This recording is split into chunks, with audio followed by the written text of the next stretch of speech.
تو مکۃ المکرمہ سے ایک قافلہ تیار ہوا. وہ جو قافلہ تیار ہوا نا، بزنس کے لیے تیار ہوا، تجارت کے لیے تیار ہوا.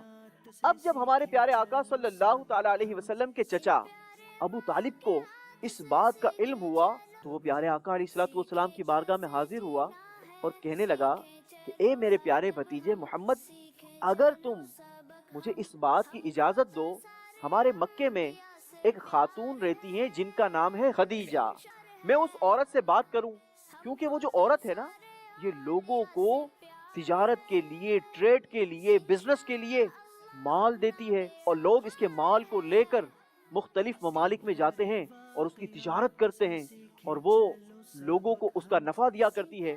کیونکہ آپ بڑے سچے ہیں، امانت دار ہیں، اور آپ کی سچائی کے تو دور دور تک ڈنکے ہیں. اگر آپ مجھے اجازت دیں تو میں اس خاتون سے، اس عورت سے اس کی بات کروں، وہ فوراً سے ایگری ہو جائے گی. تو نبی پاک علیہ الصلوۃ والسلام نے ایگری کیا. اب یہ بات کسی طریقے سے خدیجۃ الکبریٰ تک بھی پہنچ گئی. اس نے پیارے آقا علیہ الصلوۃ والسلام کے نام ایک پیغام بھیجا، اگر محمد صلی اللہ تعالی علیہ وسلم میرے مال کی ٹریڈ کریں گے، بزنس کریں گے، تو میں اس پر ڈبل پروفٹ دوں گی. پیارے آقا صلی اللہ تعالی علیہ وسلم تو ایگری کر چکے تھے، ڈیل جو ہے وہ طے ہو گئی. سفر کے لیے انتظامات شروع ہوئے، لیکن پیارے آقا صلی اللہ تعالی علیہ وسلم کے ساتھ ایک غلام بھی کر دیا گیا، اور اس غلام کا نام تھا میسرہ. اب پیارے آقا صلی اللہ تعالی علیہ وسلم نے بزنس کے لیے ٹریول شروع کیا. اب یہ ٹریول چلتے چلتے چلتے چلتے بصرہ پہنچا. جب بصرہ پہنچا نا تو پیارے آقا صلی اللہ تعالی علیہ وسلم نے ایک ٹری کا انتخاب کیا، اور وہ جو ٹری تھا نا وہ بڑا عجیب و غریب ٹری تھا. اس کے نیچے کوئی شخص نہیں بیٹھتا تھا، کبھی بھی نہیں بیٹھتا تھا، ایسا ٹری تھا وہ. لیکن پیارے آقا صلی اللہ تعالی علیہ وسلم اسی ٹری کے نیچے جا کر جلوہ افروز ہو گئے.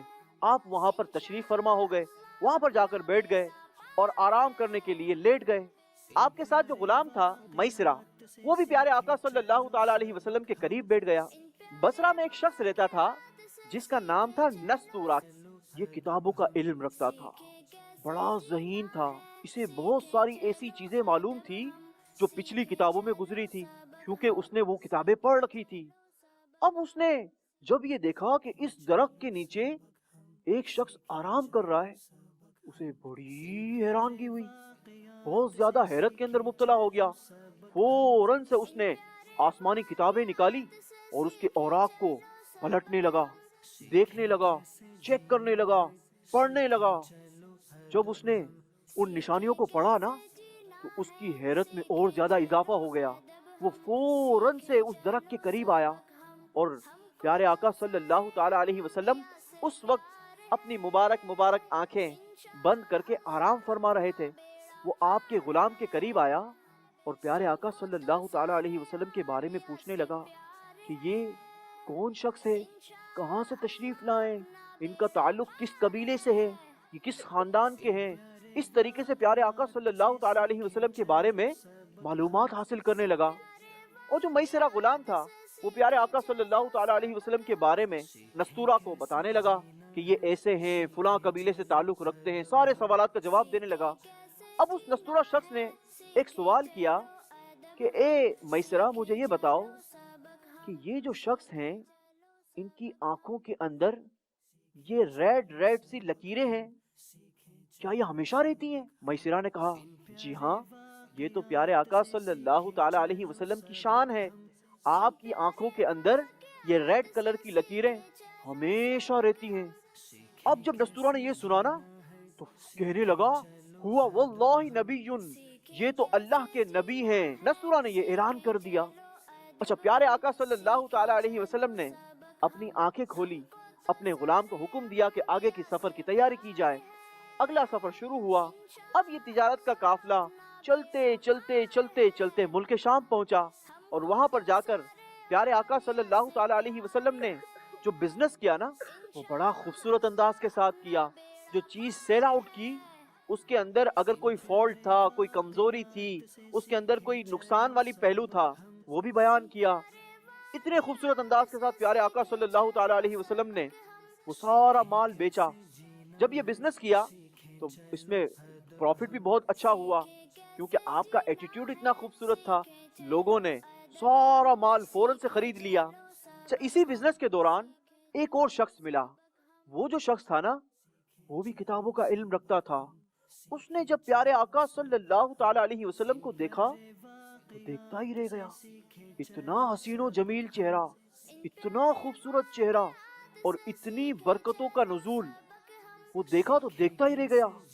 اب اس نے کیا کیا، پیارے آقا صلی اللہ تعالی علیہ وسلم کے ساتھ تکرار کی، تھوڑا سا ایسا انداز دکھایا کہ جس سے سامنے والے کو غصہ آ جائے۔ لیکن ہمارے پیارے آقا تو بڑے شفیق، بڑے مہربان، بڑے حلم والے ہیں، بڑے سافٹ ہیں۔ پیارے آقا صلی اللہ تعالی علیہ وسلم کا جب یہ انداز اس نے دیکھا نا، وہ تو بڑا ایگریسو ہوا تھا، لیکن پیارے آقا کا اتنا شفقت والا، اتنا محبت والا ایٹیٹیوڈ دیکھا، اس کے پاس ایک اور نشانی کمپلیٹ ہو گئی کہ ان کے ساتھ تو جتنا برا سلوک کیا گیا، آپ نے اتنا اچھے انداز کے ساتھ رپلائی کیا۔ اب وہ ایک اور چیز آزمانے کے لیے کہنے لگا کہ میں تمہیں اپنے جھوٹے خداؤں کی قسم دیتا ہوں۔ پیارے آقا نے کہا مجھے ہرگز جھوٹے خداؤں کی قسم نہ دینا۔ وہ کہنے لگا اچھا میں تمہیں اللہ کی قسم دیتا ہوں۔ اب پیارے آقا نے کہا اچھا کہو۔ اب جب پیارے آقا نے یہ فرمایا نا، وہ شخص کہنے لگا میں قسم کھا کے کہتا ہوں کہ آپ اللہ کے نبی ہیں۔ میں صرف یہ ساری چیزیں دیکھ رہا تھا اور اپنے دماغ کے اندر ساری چیزیں محفوظ کر رہا تھا۔ اچھا، اسی ٹریول کے دوران میسرہ نے ایک اور چیز دیکھی، اور وہ چیز یہ تھی کہ پیارے آقا صلی اللہ تعالی علیہ وسلم اس سفر کے دوران جہاں جہاں پر تشریف لے جاتے، دو فرشتے پیارے آقا صلی اللہ تعالی علیہ وسلم پر اپنے پروں سے سایہ کیے رہتے تھے، تاکہ کسی قسم کی دھوپ، کوئی بھی چیز آپ کو نقصان نہ پہنچائے۔ آپ کو ایسا پروٹیکٹ کر کے رکھا تھا۔ اس طریقے سے یہ ٹریول سارا جاری تھا۔ اب جب واپسی کا سفر شروع ہوا تو میسرہ پیارے آقا صلی اللہ تعالی علیہ وسلم کے ساتھ ساتھ مکۃ المکرمہ کی جانب بڑھنے لگا۔ اب یہ سفر چلتے چلتے چلتے چلتے مکۃ المکرمہ کے قریب پہنچے۔ جب مکۃ المکرمہ کے قریب پہنچے نا، تو دوپہر کا وقت تھا اور عرب کی چل چلاتی گرم ترین دھوپ تھی، بہت زیادہ گرمی تھی۔ حضرت خدیجہ الکبریٰ رضی اللہ تعالی عنہا اپنے گھر کے اندر موجود تھی، اور آپ کے ساتھ آپ کی بہت ساری سہیلیاں بھی موجود تھی۔ اس وقت آپ اپنے گھر کی ٹیرس کے اندر آئی تو آپ نے دیکھا دور سے ایک اونٹنی سوار آ رہا ہے۔ عرب کی گرم ترین دھوپ تھی، چل چلاتی دھوپ تھی، لیکن جو یہ اونٹنی سوار آ رہا ہے نا، اس پر دو فرشتوں نے اپنے پروں سے سایہ کیا ہوا ہے۔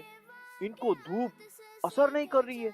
اب حضرت خدیجہ الکبریٰ رضی اللہ تعالی عنہا نے فوراً سے اپنی سہیلیوں کو بلایا، جلدی آؤ جلدی آؤ، دیکھو یہ اونٹنی سوار آ رہا ہے، اس کے اوپر دو فرشتوں نے سایہ کیا ہوا ہے، اپنے پروں سے شیڈو کیا ہوا ہے۔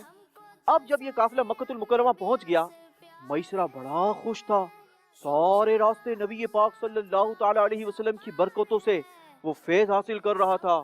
اس کو تو اس سفر میں بڑا مزہ آیا، اور پیارے آقا کی ہونیسٹی، آپ کی ایمانداری، آپ کا ایٹیٹیوڈ دیکھ کر وہ پیارے آقا صلی اللہ تعالی علیہ وسلم سے بڑا متاثر تھا۔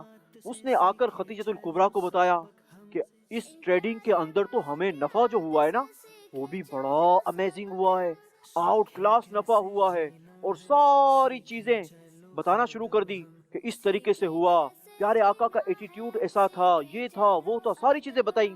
حضرت خدیجہ الکبریٰ رضی اللہ تعالی عنہا نے فرمایا میں نے دیکھا کہ جب آپ لوگ اونٹنی پر سوار ہو کر مکے کے اندر داخل ہو رہے تھے تو عرب کی چل چلاتی دھوپ تھی، بہت تیز دھوپ تھی، لیکن دو فرشتوں نے آپ لوگوں پر شیڈو کیا ہوا ہے، سایہ کیا ہوا ہے، کیا واقعی ایسا تھا؟